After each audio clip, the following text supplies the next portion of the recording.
All right, we're on.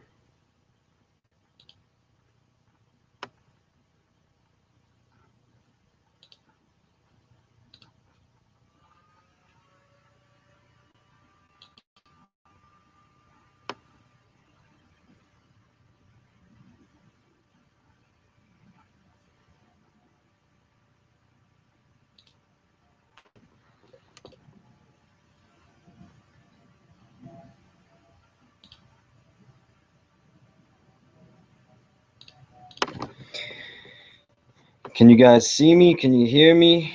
I need some feedback. Just let me know.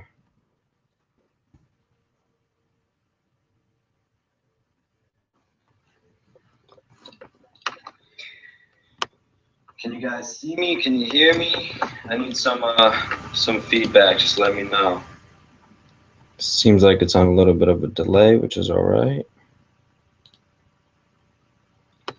All right, what do we got here? We good, guys? We good? Can you guys see me? Can you hear me? I need some feedback. Just let me know. All right, it looks like it's on a 10-second delay.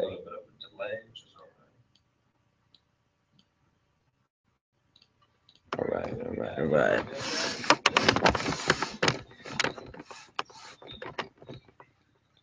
Okay. All right, let me just make sure everyone sees this. Everyone's getting in here fine. I'm excited. I hope you guys are excited. Finally got this chat working too. All right.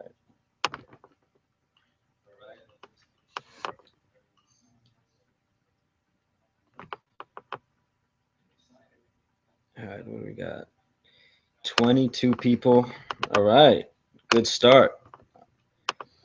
So what I'm going to do is I'm going to give a brief little story about how I got into this, why I'm continuing to do what I do, why I'm writing articles for you guys. So hopefully this is going to be some good work and maybe informative and hopefully helpful. So I'm very excited. So today I didn't have to go into work. I only had 2 classes at school today, so I don't have enough time for an article, but I figure this should be good enough.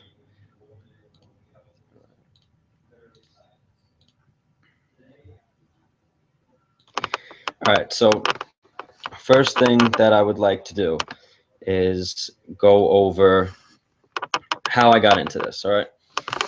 So I'm from New York. I live on Long Island. Me and my boys, play sports our whole lives. Everything we do based on sports, we love it. It's just how things are around here. I'm sure wherever you guys are from, you love sports just as much as I do, or else you wouldn't really even be watching some random guy like me talk to you about NBA basketball on some random Wednesday night. So, I actually didn't even start playing FanDuel or DraftKings first out of all my friends. One of my good friends, Chris Orlando, probably my best friend, he was telling me about it. He's a big baseball guy, huge Mets fan. I'm Yankees all day, but I'll still root for the Mets a little bit. But one thing that I noticed about him is he never looked at anything stats wise. He's the guy who runs our softball leagues. He runs our football league. He's always been the captain of everything. So he just kind of is very intuitive when it comes to the game. So I literally know nothing about baseball. I'm not even a baseball fan for the most part. Like I'll watch a little bit. I like the Yankees because I grew up going to the games. But besides that, I never really knew much about the game. So I would dabble in a little bit. He would tell me he was winning some money here and there. And then one night I'm bartending, maybe like 2 years ago, and he comes in. All my boys are sitting there, and I've never seen him so white, so pale. And to me, I thought maybe something was wrong. And so I'm like, dude, what's going on? Shows me his phone, right? Right away, he's like, dude, I'm in second place in this $25 tournament. I'm winning $5,000. This is insane. So for the next maybe hour, we're literally just watching the TV, every single pitch. And then finally, at the end of the game, he gets like some walk-off home run, wins $7,000 in that tournament, wins something called a long shot that they used to have. It was like a $2 entry. First place gets, maybe $1,000 or $2,000 or something. Nothing else gets anything. And he actually won that. So from that day on, man, me and all my friends were hooked. So me not knowing anything about baseball, not knowing anything about game selection, cash games, GPP, nothing. I just started entering some contests. I put in maybe like $50, and I would enter this $10 line drive in baseball every night. I would like 2-3 lineups, had no idea what I was doing. But my boy loved Tanaka. He won money off that. So I was like, all right, I need to get these flame throwing guys who start off the game hot. And then I didn't realize, all right, well, there's such things as closers and relief pitchers. So I had no idea about any of that stuff. But within my first 2 weeks, I actually won about $7,000 or $8,000 in those $10 GPPs. And this is honestly with me not knowing anything about baseball, like close to nothing. So after that, I did everything I could to try and learn the game, learn baseball.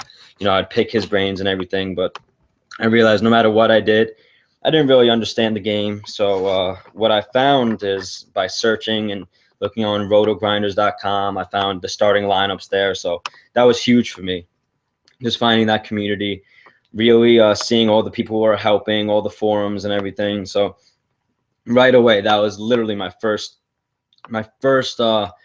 real grasp of the DFS community and how many people were out there. And granted, I consider myself kind of getting into the game a little late. So there was a lot for me to learn. And, I'm a student at heart. I never was when I was younger, but now I just love learning as much as I can. So I really started to dig into numbers, because that's how I can familiarize myself. I didn't know the game that well, but I'm good with trends. I'm good with numbers and statistics. And what I did is I found something called Fangraphs, and Fangraphs was a stats website. It's a data website, and compiled all of the things that I really needed to find out how to manage this baseball team or whatever I'm actually doing, because I still didn't even know.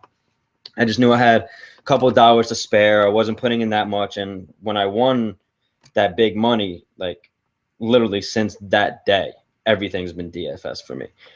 I was with my girlfriend and my friends when I won it, and we were all sweating it together, and everyone just realized how amazing this is. So that's kind of how I got into it. That's why I'm so focused and committed to it, is because I see that you could really win a lot of money. And even though I think it's a game of skill now, there is luck involved. And so luckily I got some beginner's luck and really was able to make a seamless transition into playing.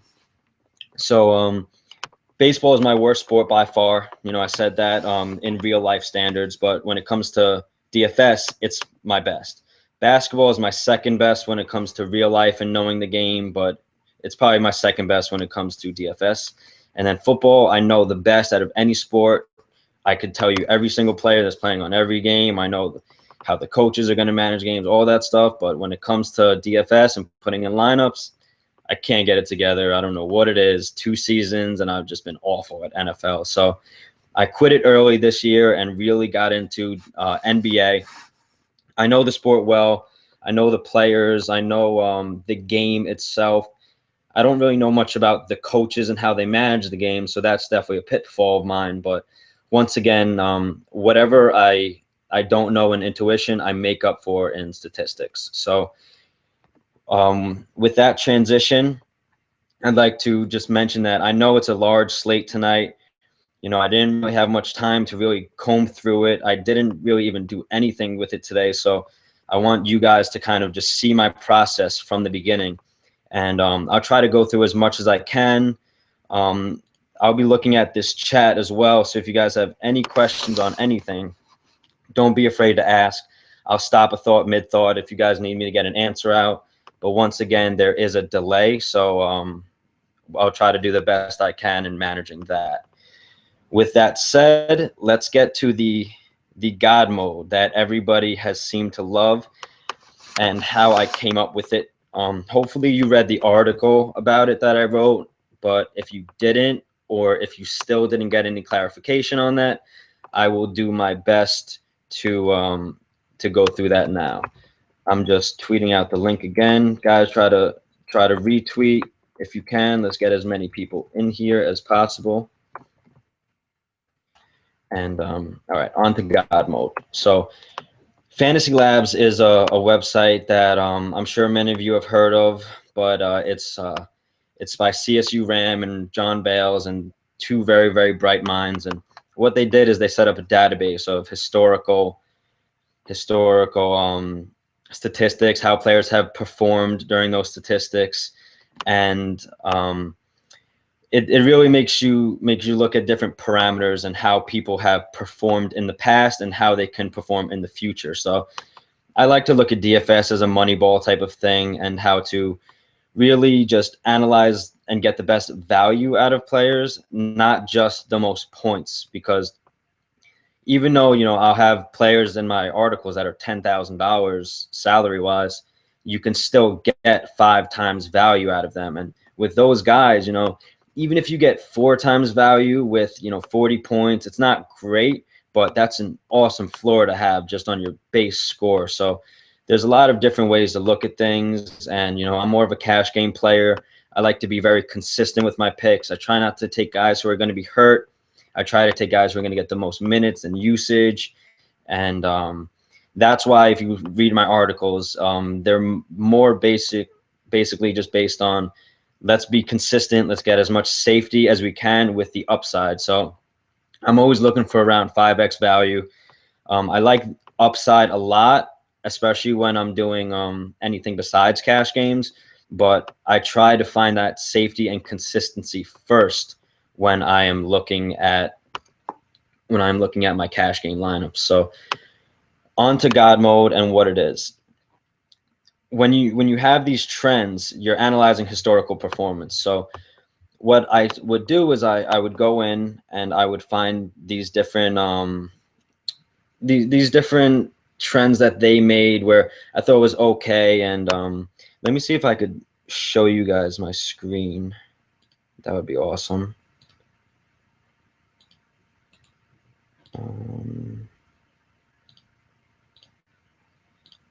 Screen share. All right, cool. So I'm going to pause for a second and just let me know if you guys can see this, because I am on a delay. I'm trying to do the best I can to manage that. So if you're watching, following along, write in the chat right here, just to let me know that we're all on the same page here. All right.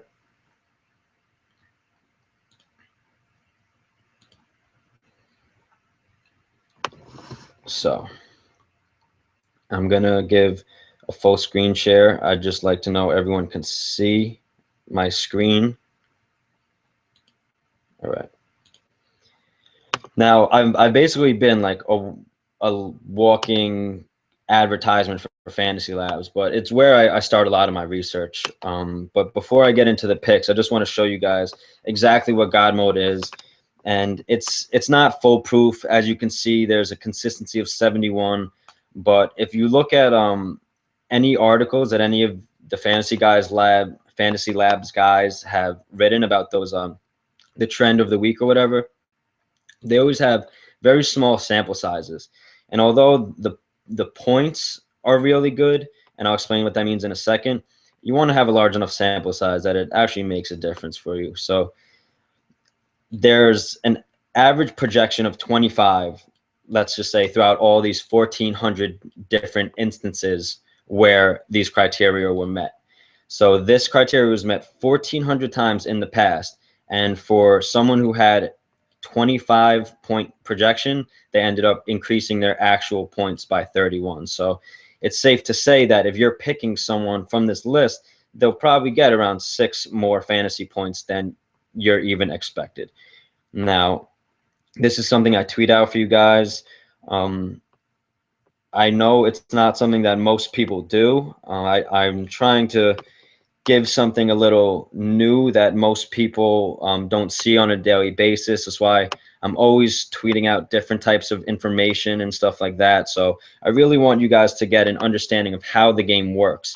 If you're here for just picks, I'm very sorry, but I'm going to go through that in a little bit. I'm just trying to give you a very introductory podcast and video into the way I do things and how my mind works when I'm looking at DFS. So some trends that they really, really love, let me show you, is stuff like this player's averaging 3 assists per game. This player's averaging at least 30 minutes. And those things are cool. And while a lot of them may add up to a lot of trends for that particular player, I like to have a list of criteria and have a player meet that.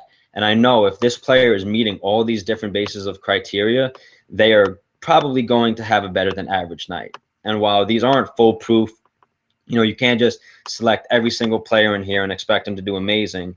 We have had incredible past results. And this is something I made a couple weeks ago, so I just really started getting into it.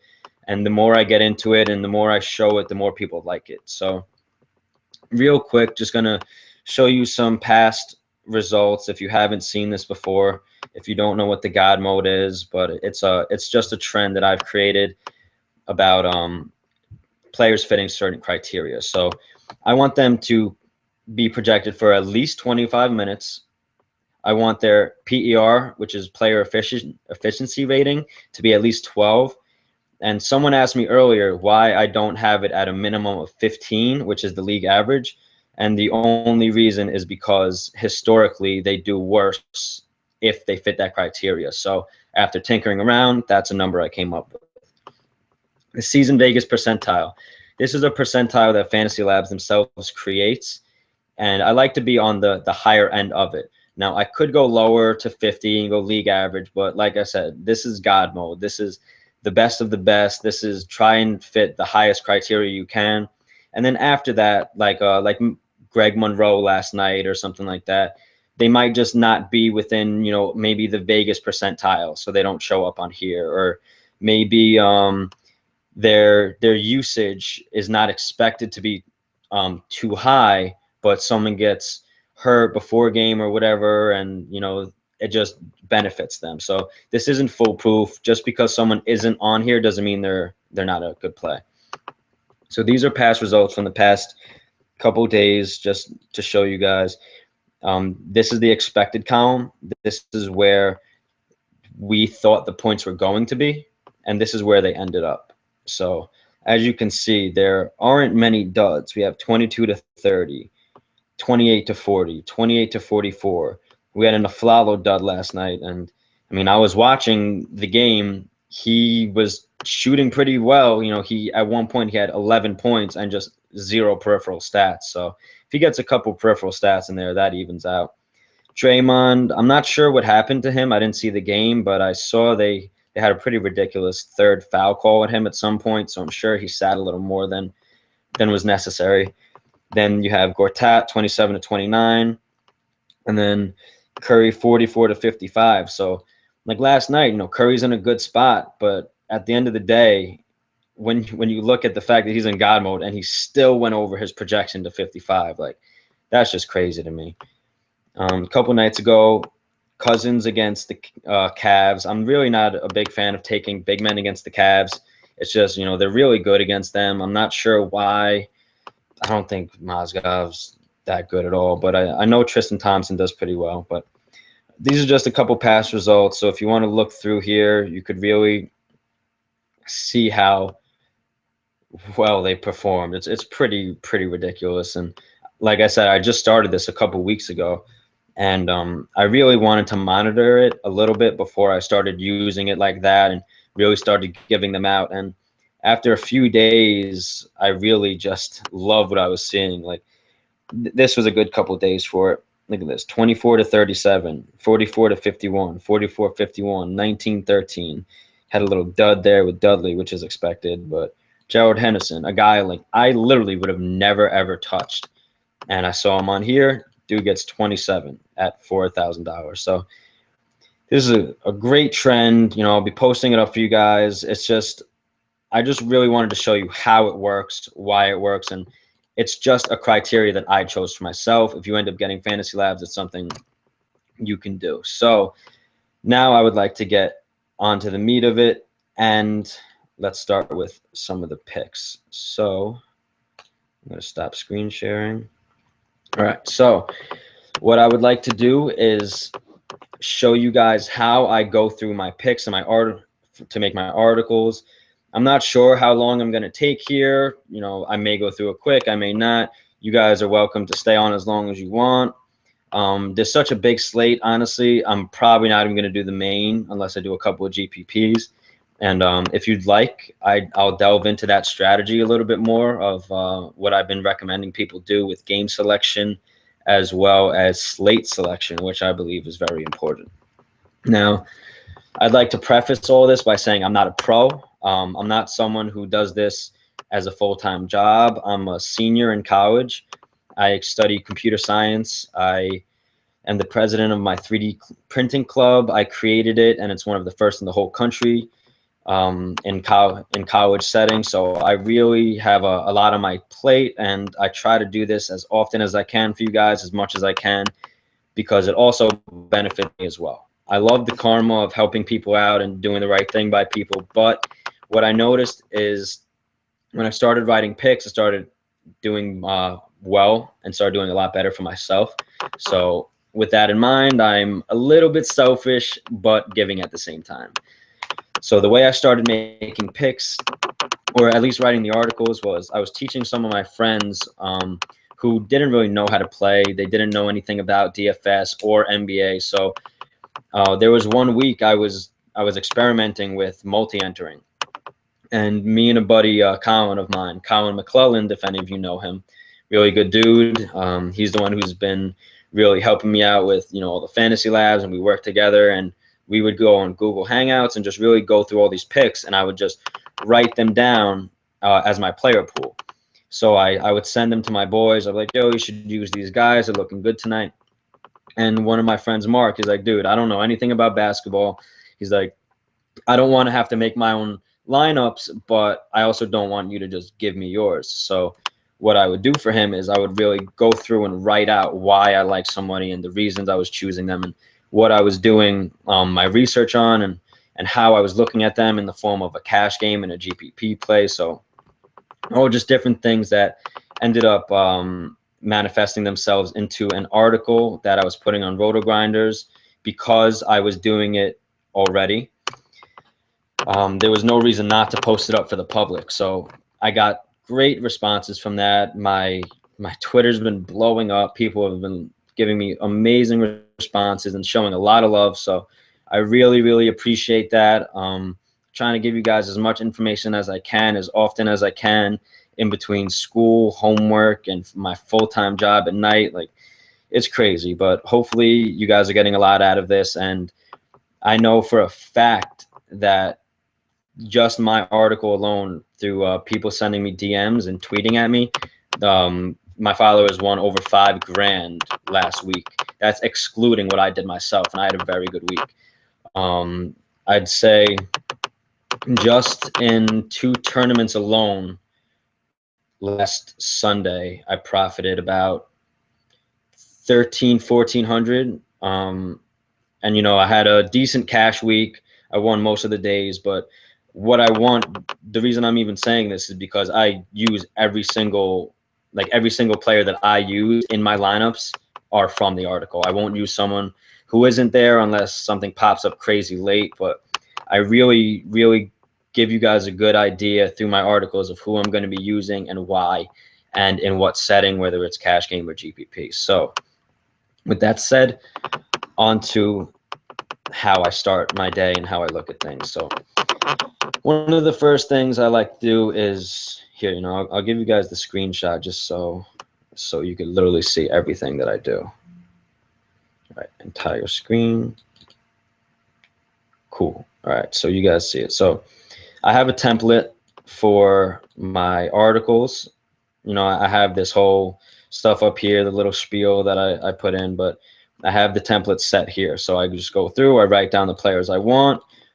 Some of you have seen my player pool without all of the explanations of things. You know, sometimes I have question marks, sometimes I have stars locking people in, like Kyrie the other night. But this is how I start. I'll go through. And the first thing I do usually is I'll go to Roto Grinders, right? And the reason I say that is because Notorious's first look is one of the best things out there. It's right here. I usually don't read the grind down myself, just because I like to have my own kind of insights and explanations on why I'm picking people, and try not to hear what other people are doing. Um, I'll go back and look at those kind of things later after I've done my own articles to see if I'm on the same page with everyone. And there's definitely a few people I love to check out, and I'll give some shout outs to people throughout that, and I'll show you some people that I like to follow. So that definitely a ton of information out there, and I recommend getting involved on Twitter because everyone's very, very open for the most part to helping and discussing, and we're forming a nice community over there. So I'll go to this first look and just check out the Vegas lines. I'll see what the totals are, what the spreads are, and most of the time, what I'll do is I'll I'll just check this out. I'll skim through it, look at some of the rankings, but I don't really delve too much into it right away, because what I'll do is I'll go look at let's see, Roto Curve. This is a great site. It's free. They put a lot of excellent information up every single day, and Josh Glashy and Benny Riccardi, they're great over there, and I talk to them once in a while. I met Benny at the Roto Grinders conference, real good dude, and they're just good people over there. So I love giving them shout outs. But this is the game theory page that they have. This shows you just kind of their own breakdown of the games based on pace, over under, the plus minuses, and they give you a game rating. So I love looking at those, and it's like I said, not everything's foolproof. You can't just look at this and be like, I'm definitely stacking that game, or looking at this like I'm not choosing anyone. Those come along with being able to recognize patterns and different things that are beneficial for the slate that you're choosing. They have DVP matchup detectors or projectors. They don't change throughout the day, but it's a good way of looking at who really might be on who as a defender. I love looking at that kind of stuff. Shows you really the matchups and all that. So if you guys want, you could all go check that out. Another thing that I will do is I'll look at depth charts. So I'm not, this is just something I found through looking around, but I like to look at this site for their depth charts, because it shows me exactly who is starting, what the rotations look like, if players are up in minutes, or they got bumped down and stuff like that. So that's excellent to look at as well. If you want to look at things when people are not playing, a great website is DFS Gold. So let's say I don't really know who, I haven't looked too much into the slate tonight, but let's say Cousins isn't playing. DeMarcus Cousins. I'm pretty sure he is playing, but whatever it is, this is a good way to do it too. I'll just search their name, go DFS Gold, click up here, and this is something I do whenever I see that someone's not playing. Go stats when there's Cousins is not playing. Then you can see the minutes increase they get in this column. It shows you the percentage, shows you the fantasy points, and their past performances when those players have missed games. And then this shows the team itself, how their defense is impacted. So if you're playing against Sacramento and Cousins is out, everything gets pretty much increased against them. So everybody gets a bump when they're playing against them with him out. That's one of the things. And also another is NBA Wowie.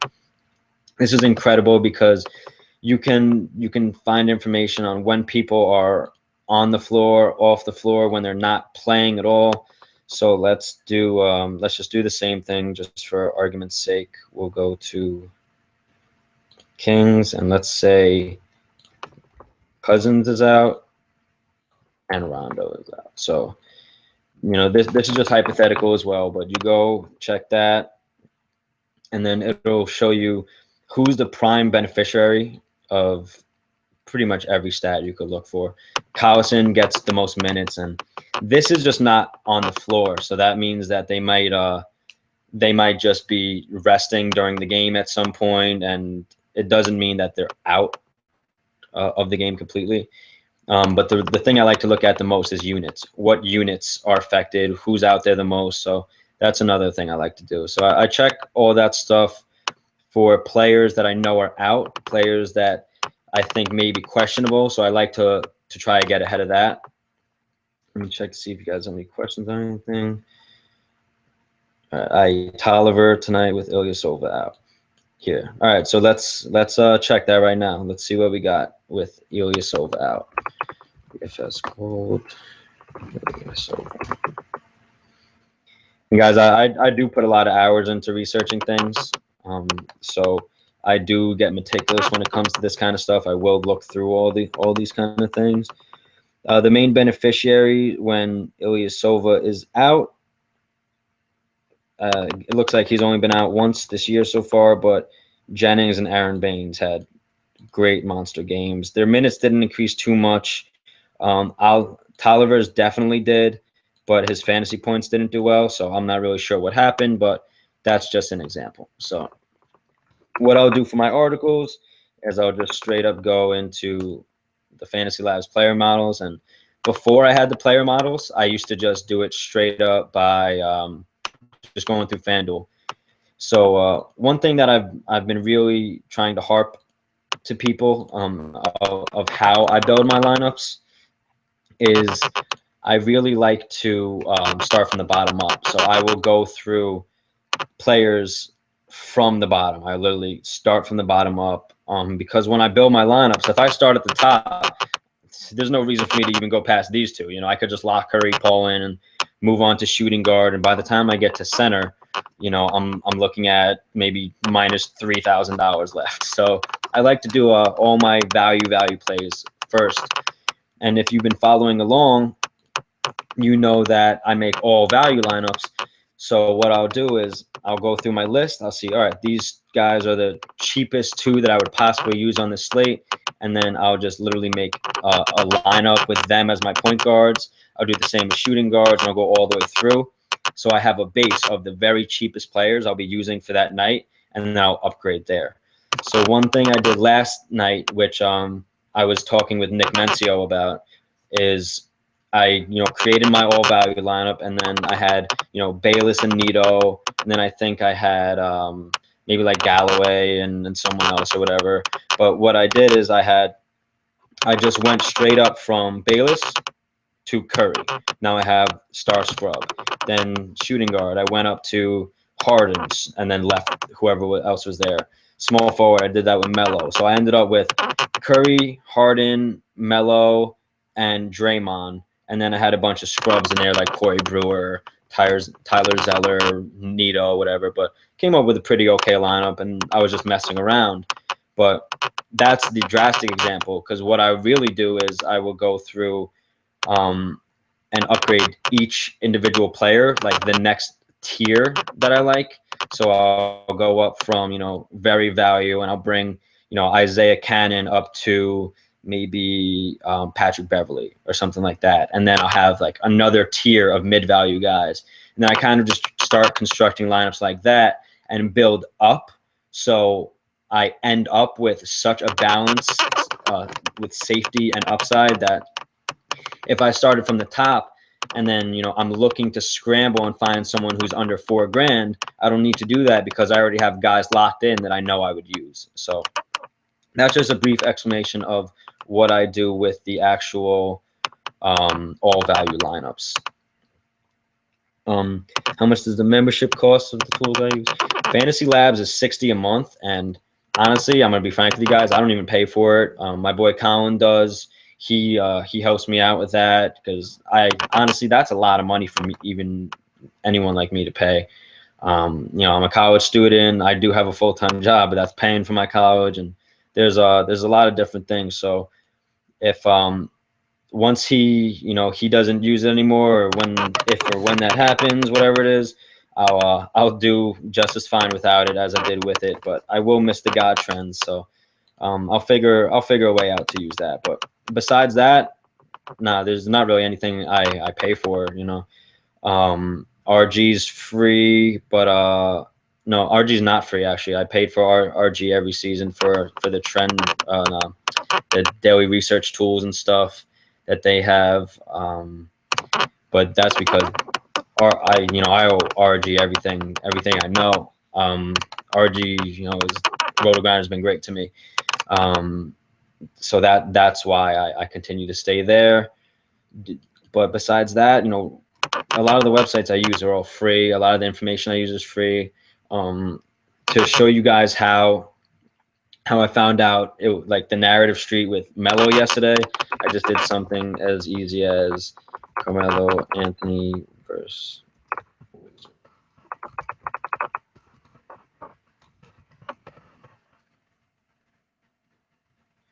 Going through here, and then I guess there's new stuff up here now. But when I went to check yesterday, it said like Anthony drops 37. Yeah, Carmelo scores 37, shuts up Wizards Dudley, and I saw that and I ran through. I was like, all right, let's go Melo all day, narrative street, because Dudley called him the most overrated player in the game.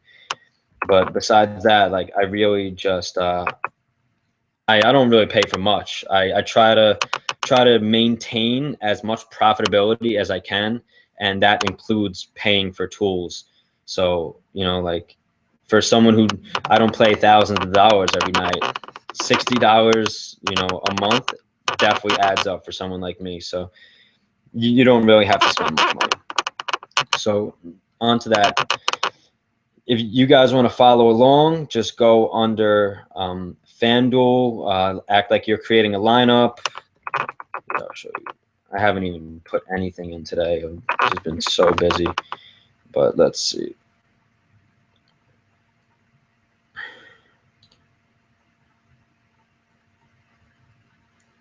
You can just go here, come all the way down to the bottom, and just meet me. I'll be on this over here. So I started doing this a little bit earlier when I was sitting in class and my teacher was droning on about some shit that I don't really care about. He's not a good teacher. He was reading straight from a textbook and I already read the chapter, so there's no reason for me to pay attention.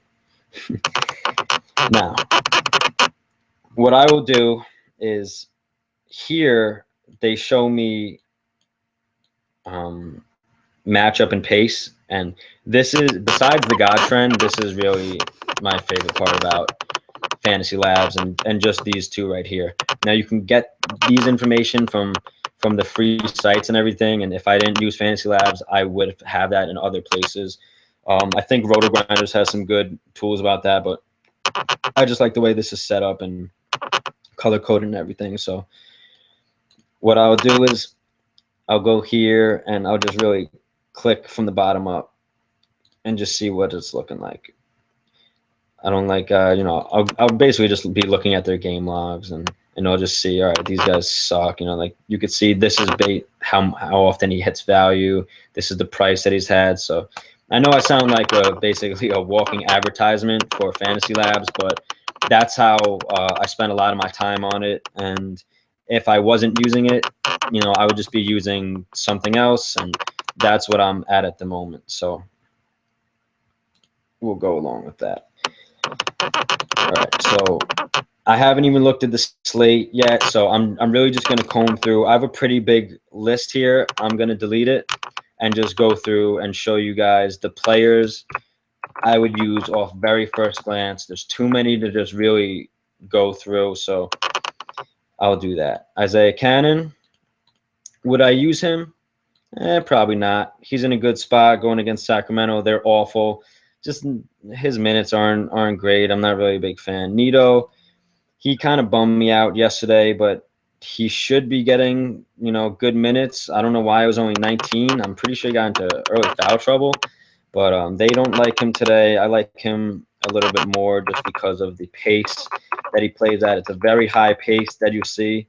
The trends pace shows you 5 or more. Anything that's positive is good pace for them, is up tempo. And Utah, you'll usually see high numbers here for them because they play at such a slow pace as it is. TJ McConnell, he's been all right. I mean, if he had a solid spot there and he wasn't playing with all the other mixed-in guys in Philly in that backcourt, I would definitely consider him because he's a guy who loves to get assists. Right here, looking at Trey Burke, he's doubtful. So, yeah, his Nito's numbers will update as soon as that comes through as out. And so when we're looking at the God mode, if you look right here, he's projected for 19. That's what I just did. He's really projected for 14 here. So he would not show up under God mode at all here because the projected plus minus is 0.8, and I'm looking for a 5+. So if I put him at 19, bam, he's at 5+. If he fits all the other categories, which it looks like he may, depending on no, you know what? It's probably because of the Vegas totals are definitely not good for them. If you look here, they're only projected to score 96, and then you have 98 there. So that's a pretty horrible total, looking at around 195. So that's why he wouldn't be under God mode, but he would be a decent play because, especially since Tyreek Evans is out. So I'll go there. I'll go through here. I'll write him down. I'm gonna just try to do as little amount of picks as I can, so I could go through this and really kind of show you guys some other things and allow for a question and answer and have enough time for everyone to set lineups. Corey Joseph, I like him. He's not that great of a player, but he definitely does decent with the minutes he gets. He gets around 25 minutes per game. At that price, around $4 grand, we're looking for 20, and we've seen, let's see, out of his last 1, 2, 3, 4, 5, 6, 7, 8, he's had 5 of those over 20 points. So that's pretty good. One of them 19, the other 15. So that's a pretty decent floor that I like. And Kyle Lowry's been kind of disappointing lately. So I think that's why Joseph's been getting as much run as he has. These are some of the differences between trends that I put up and trends that, they have. I have one for pace. He's projected to play 26 minutes and has a positive pace. So for me, it's a big, big bonus. These are the things I really look for: matchup, upside, pace. Those are very, very important to me, especially when it comes to guards. When you're looking at big men, pace doesn't really matter as much. It's good for guys like Bogut last night and playing at such a high pace and total. There's a lot more shots and rebounds to go around, but besides that, if there's a very low pace, they are less affected than a guard would be. All right. No one has any questions. All right. Feel free, guys, to just put out any questions that you have.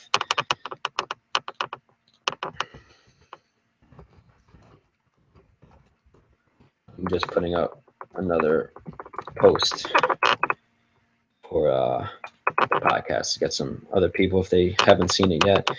So, all right. So while we're going through that, I'll definitely take a look at Corey Joseph. So these will be some cheaper guys that I like. And then looking up here, Sloan against Memphis. Memphis is usually a team I don't like to take against. They haven't been as good this year defensively as they were last year, but I don't really mess around with that. So I'll skip straight to Patrick Beverly. I know I like him tonight. Lillard doesn't play much defense. He gets a good matchup here. The pace, it's not the best, but he's been playing a good amount of minutes. I like what he does. In the beginning of the year, if you look at, I think my first article, there was one point he literally got 24.3, like 4 or 5 weeks in a row. And the last game, he just came out with 24.3. So that's literally like what he does. He gets around 24 points most of the time. So I'll take that around 4,600. I'm really always looking for about 5x value. So I'll go through here. Tony Parker, no, I don't really like taking San Antonio guys. Chalmers doesn't get enough run. If he was starting over Conley, I would definitely take a look at him. Collison, I like a lot. I think he's someone who goes overlooked, and his price is definitely down. Let's see. Yeah, it's down 600 over the past month, 1,000 over the season, and I know this guy can put up points. I've seen him put up 50 in a game. Look at these: 17, 27, 32, 24. So against such a bad team in a game he's going to get probably more run than he usually does. I like him. I like taking point guards against Cleveland, but I'm really not. I'm not trusting of the Lakers, so I'll usually just skip over them. Norris Cole, he's not in the best pace matchup. Regular matchup, I think he actually has a better matchup than most will see, just because the fact that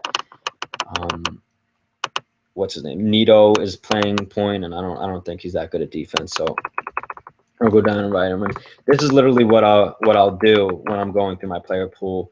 I'll just write them down, then I'll go back afterwards, and I'll really comb through everybody a lot more specifically. So Archie Goodwin, he's in a high total, doesn't get the best matchup versus Curry, but he may end up playing just a ton of minutes just because there's literally no one else there. So I'll be on him, but I'm not sure if I would use him in cash at that price. I would like it to be under 5K. Clarkson, not trusting the Lakers lately. They're just too all over the place. They play a ton of minutes. It's just not really too much going on that I would really like to even look at with them. Denver, they're not too bad when it comes to Detroit's not too bad when it comes to guarding the point guard. Moutier is getting a ton of run. I think Nelson should be out. These numbers right here, they don't bode well, but I like the price for what I know he can do. He can't shoot at all, but these are nice numbers for the price. A couple of 30s in the last game with a floor of around 21. You know, I'll definitely take a look at him. So let's see. And guys, I'm going through all of this position by position. That's how I usually do. If at any point you want me to skip around, you think I'm going too slow, whatever, just let me know. I'm trying to go as quickly as possible. I'm not going to be able to write everything out, so that's why I'm just kind of showing you guys and telling you guys how I look at things while I go. I don't have the time to really dig into the numbers as much as I would like, but a lot of times what I'll do is, let's say I want to see how point guards have performed against the Kings recently. A great website, great website that I found out about when I was at the Roto-Grinders conference was StatMuse. This is just absolutely awesome. You could ask, it's basically an Ask Jeeves, if you remember that, for NBA. And I really hope they start getting other sports in there, because this is just incredible. So I'll go point guards, FD, FanDuel per game versus Kings last month, minimum 25 minutes played. So that'll show you all the point guards who have played against Kings over the last month who have played a minimum of 25 minutes. Shows you all the stuff that you really need. If you want more, you can ask for more. So let's go with true shooting percentage. This is a statistic that you could find. I think it's a Hollinger statistic that values shooting. I forget what the other factors are, but that, and I think it's this. Efficient field goal percentage, I think it is. I forget the name, but these are two stats that you could look up that are really good when it comes to shooting. It's adjusted. So this is a great website. If you ever want to ask questions, you can ask questions about anything you want. Assists per game last month. Stuff like that. So this is a website that I'll go through when I just have a question pop up in my head that I really want to find out. You could do with or without things. So Derrick Rose at the per game with.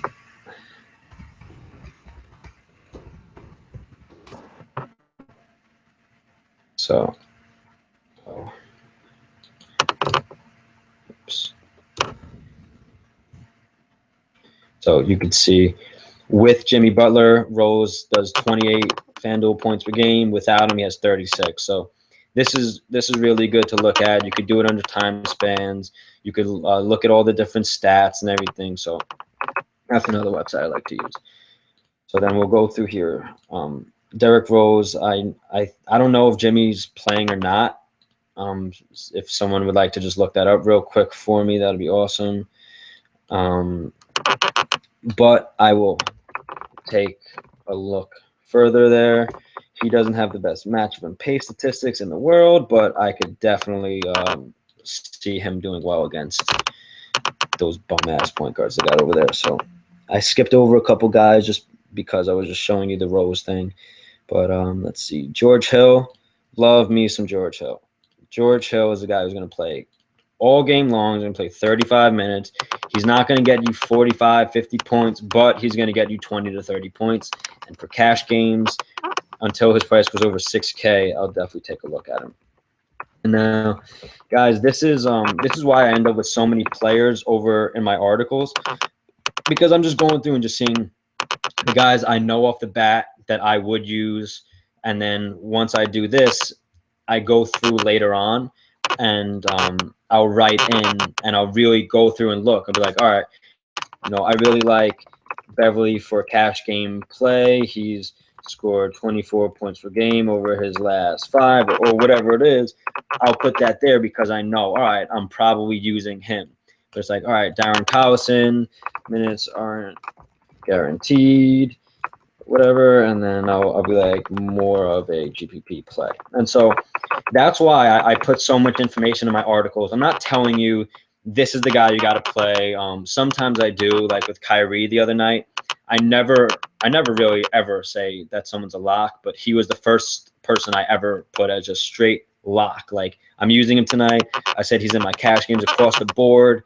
He's the best pace matchup on the board, and he went off for 50 something points the most of the day, and he won a lot of my boys, a lot of my followers, a lot of money. So that's why I go through this the way I do.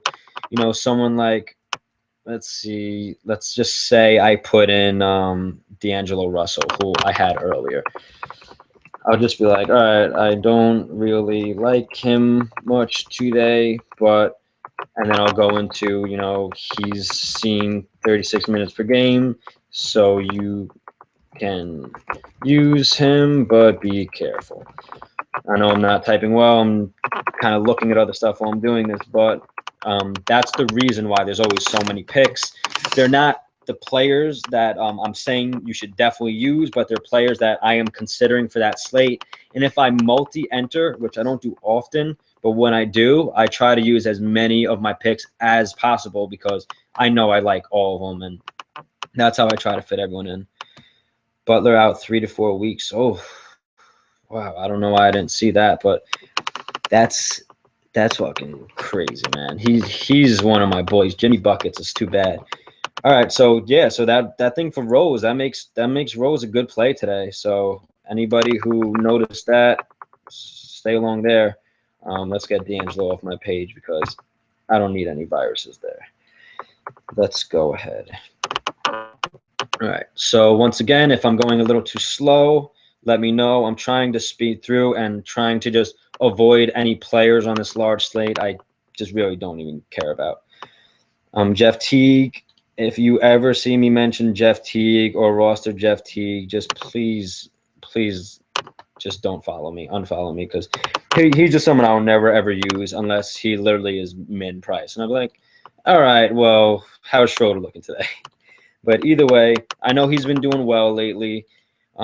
He gets a decent matchup for Chicago. His numbers look okay. He even had a 50-point game, which I don't know what he was smoking that day, but Jeff Teague is never on my radar.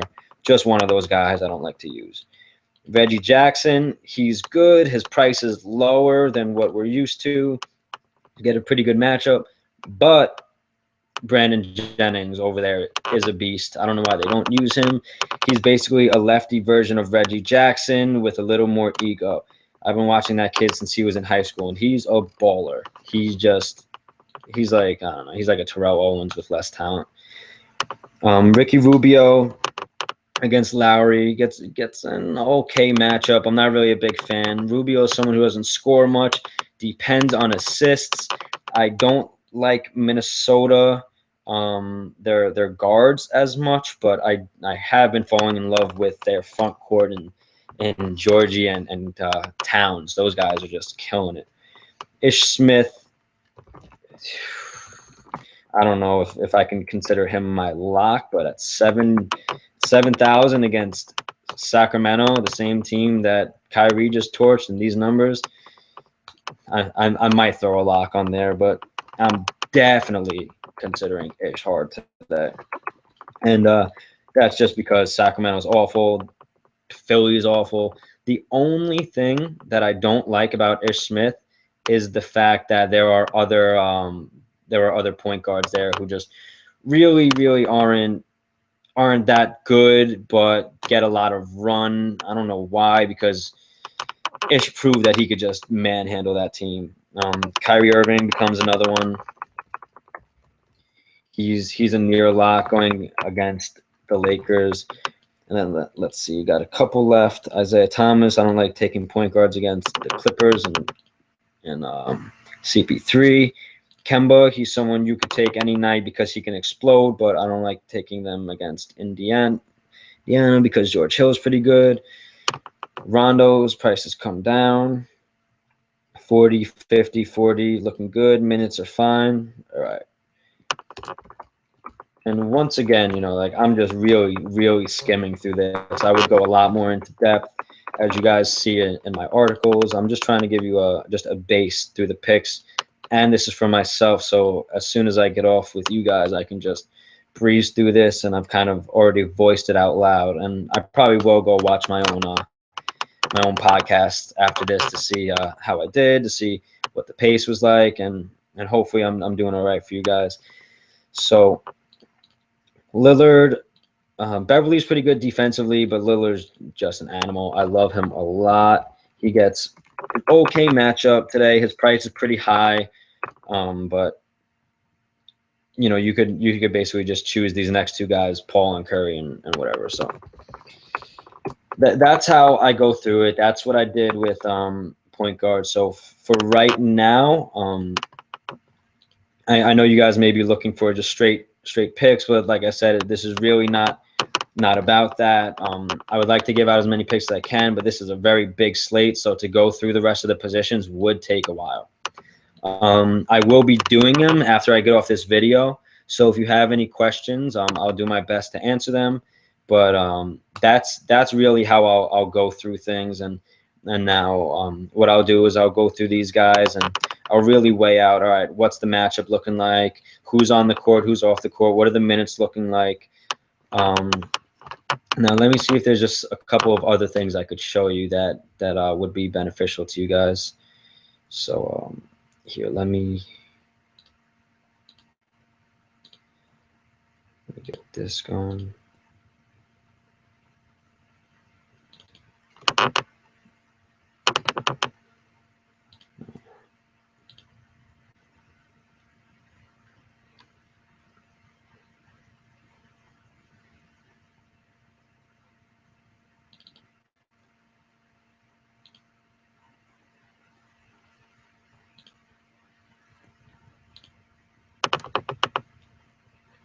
All right, so there's this website right here that I want to show you guys.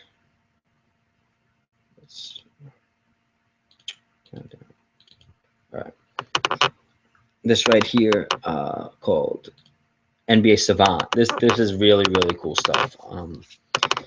You can go through and look up the matchups here. You could see where who took what shots against that team last time they played and who was guarding them. These are really cool to look at, those kind of matchups. But things I like are the applications. So I can go through and let's see. Oh, actually, what am I looking for? All right, shot tracker. So I was doing this the other day, and I was looking to see who takes the most fourth quarter shots in the league. And this is a website you could really just look through so many different types of things. It's pretty incredible. You could look to see who had the most alley-oop dunks in the league, who takes what shots from from what range and distance. All right, this is the fourth quarter right here. They have it listed by total shots, so that's not good. Oh, shots made, I mean. So I like to do shots taken. So I'll go through here, and I like to look at like who takes the most threes recently, and those kind of things, from what range, who shoots the best from you know, under the shot clock, who's clutch, different things like that. So NBA Savant, that's a really cool website. You could look over here to see Sport Vu. This is awesome. This is awesome, awesome, awesome. So look at a past game, say Heat versus Spurs, and you could actually go back and look at plays. Some of them they don't get updated right away, so you may have to go back a couple of days. Let's see.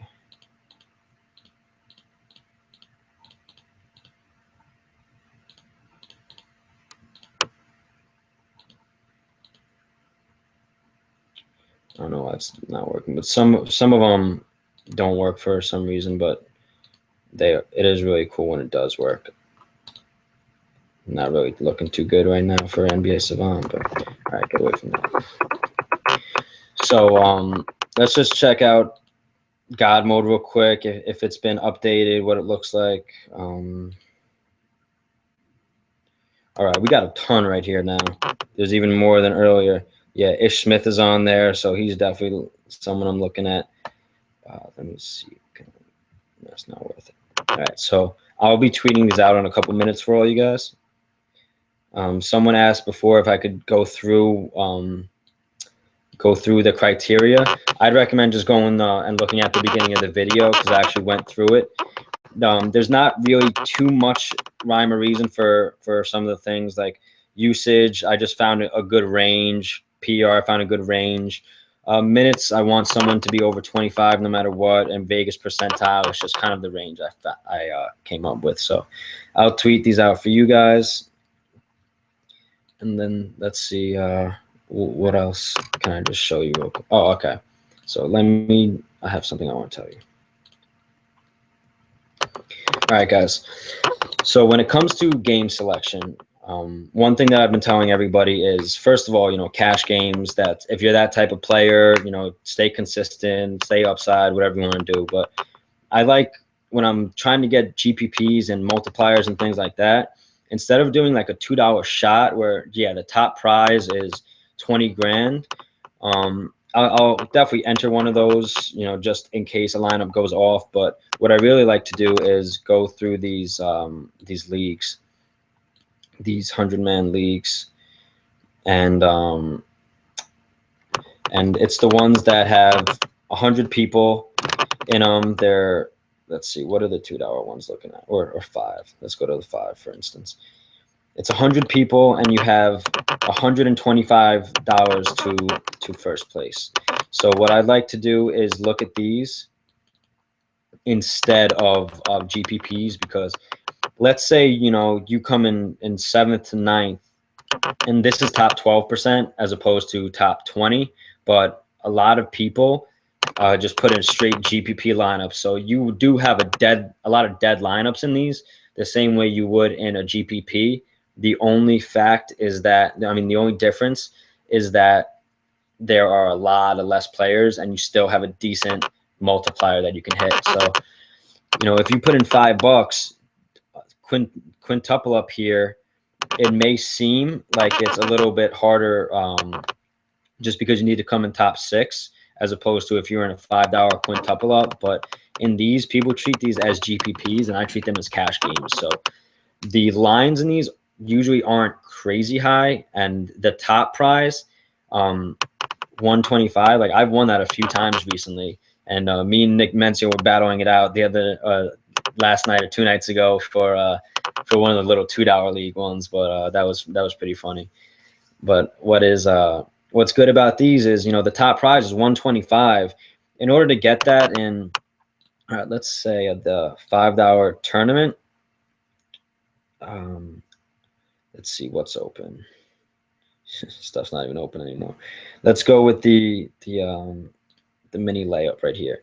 So in order to get 125, you have to come in fifth in this tournament with 1,800 people. So you see there's a huge difference right there when it comes to top end. Yeah, you could hit this range of the 25, but if you want to maximize your potential, I think winning those smaller GPPs is a lot easier. I mean, those smaller leagues is a lot easier to do than come in a top 5 in one of these big tournaments. So that's one of the things with game selection that I like to show people a lot. But hold on. Oh, Steven wanted to know not for guard mode, but for the other trends. Yeah, no doubt. I'll go through the other trends. So that's one thing that I like to tell people about game selection is don't shoot for the moon every single night. Don't try to win the big ones every single night. You'll throw away a lot of money doing that. Try to be careful with your money and enter a couple into the mini shot and this shot and stuff like that. But if you're dealing with low money, I recommend doing those leagues. Same thing with the 3-man leagues. This is how I built my MLB bankroll. I took a lot of my money out the other day. I didn't want you guys to see what I'm really working with. It's not crazy much, but definitely something that I've been told don't show. Whatever. But I built a lot of my bankroll in using this, the 3-man leagues. It seems like they're a lot less prevalent now for whatever reason. There's, I think a lot of those people just got tired of getting scooped up. So, but I really don't care because the way I look at them is they're basically a head-to-head, which usually have some third bum who just like is basically helping you out with rake. A lot of the times, you'll go in there, there'll be one other good guy, you're battling it out for basically triple your money. So I love those. These leagues, like I really like to work my way around these leagues because they do have upside, just not as much as the tournaments. But people treat them like big GPPs, and you'll see straight up dead lineups in there. And when you only have 100 people, 10 people, those dead lineups really help. Another thing that I've really been trying to get myself to do as well as other people, because it's just works so well. It's just hard to really get yourself to do is I'll go into a 9 o'clock late lineup or whatever. Usually when they have like 3 games, but this is a pretty decent 2-game slate at night. So I'll go in there and I'll just create a late night lineup, and then I'll use that late night lineup literally in my main lineup. So I'll throw one together right here. I don't know why it works out like that, but my late lineups are just always so much more high scoring. For whatever reason, I put up over 300 literally almost every time I play the late, and then I always kick myself for not putting it in the main, or putting in the main more than I did or whatever. But if you start to catch on to this trend and you see that your late or your express lineups are just consistently better for whatever reason, I'd definitely like you to mention to me, tweet at me, I'll retweet it or whatever. But I think that's something, an interesting strategy. And I forget who, I forget what his name was, but he said he was dumber for listening to that strategy when I said it to people. And the next day I did it along with a couple other people, and we took down a couple hundred easily just from these little 100-man leagues. So for whatever reason, the lineup construction itself becomes more contrarian. You see yourself shooting up the leaderboards, which is much better than seeing yourself dropping down. So it all depends really what the later slates are looking like. If you see that there's really just some people you wouldn't play, but it's something I definitely recommend trying, even if you're using free entries. So, I would just really go through and just kind of be like, all right, I like, these 2 guys. I like this guy. I like, I don't even know. I'm just kind of spitballing here, Booker, Ariza, and then like I'll go through this late lineup, and whatever I kind of come out with. Here, let's adjust that, whatever that was. Whatever I kind of end up with myself, just kind of messing around with it, like going there. All right, whatever that is, I'll enter that, and and then I'll just go use that in a main lineup. And you know, I'll put a little bit more time into making it. And I mean, if you guys want to use that, I don't care. I don't even know if I am. But whatever the case is, you know, you end up kind of stacking games, and usually the West Coast games are a lot higher scoring. There's a lot less defense for. And they're later, so a lot of people like to, you know, watch the 7 o'clock, 8 o'clock games and watch their guys do well. So I feel like it's definitely an optimal strategy and something that people should really focus and pay attention to. So with that said, guys, thank you very much. I really hope you enjoyed everything. I hope it was informative. We only got an hour till lock, so I want to go make some lineups. I got to really look through the rest of them, but honestly, I probably will be doing more of the express slate today just because I didn't leave myself with too much time, and I want to be able to have you guys look through this and kind of listen to what I said. And I'm going to go through and answer any questions I can on Twitter. If you guys, you know, oh, one thing I wanted to mention before I finish. I have no problem giving lineup advice to people. I have no problem helping people out and trying to make decisions and trying to guide them and help them out. But one thing that I kind of really don't like doing is when people, you know, they're like, all right, well, would you take these 3 guys or these 3 guys? Or do you like this guy or this guy better? And the reason for that is I already have enough decisions to make on my own that like depend on my own money, and I get anxious making lineups. And there's I don't like having a guilty conscience knowing that I messed up someone else's lineup and force them maybe to not get the money that they deserve. So that's the reason why, you know, like sometimes I'll do it. The same thing with when people send me full lineups. So with that said, thanks for checking this out. I really hope you guys liked it. Please retweet it, send it to your friends, and I try to cover as much as I can. But when I do these in the future, they'll be mostly based on picks with strategy involved, and I'll also try to do these with straight up strategy. So instead of me writing long-winded articles that maybe people don't want to actually like read for the strategy wise, I can do these, and they're a lot easier. And I could also show you my screen. So thank you, everybody. Once again, we're building a great community. I hope I'm helping you guys. I really hope you're learning and winning money. And if you are, you know, shout me out, tweet me. I'll retweet you, get you guys some followers. I really want this to be like something pretty big. And although I'm in school full time, I work full time, I really try to dedicate as much to this as possible.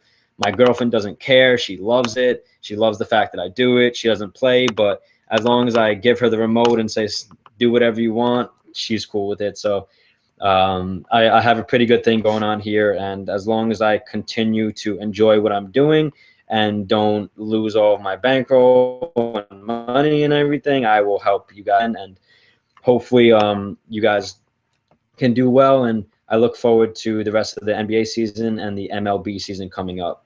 So thank you very much, guys, and have a great night. Good luck, everyone.